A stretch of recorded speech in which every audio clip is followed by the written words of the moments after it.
వేదనాదాన్ని వింటూ ఉంటాడు.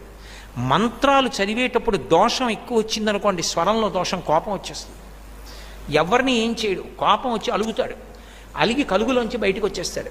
బయటికి వచ్చేసి ఎదురుకుండా తొట్టు ఉంటుంది, అందులోకి పోయి పడుకుంటాడు.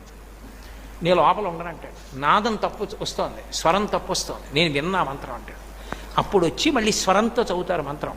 చదివి తప్పు అయిపోయిందయా, క్షమించు, నీ యథాస్థానాన్ని చేరమని అడుగుతారు. అప్పుడు ఒకసారి మళ్ళీ ఆ బుట్టలోంచి పైకి లేచి మళ్ళీ వెళ్ళిపోతాడు. అందరూ చూస్తుండగా జరుగుతుంది మోపిదేవిలో. నేను అబద్ధం చెప్పాను అనుకుంటున్నారేమో.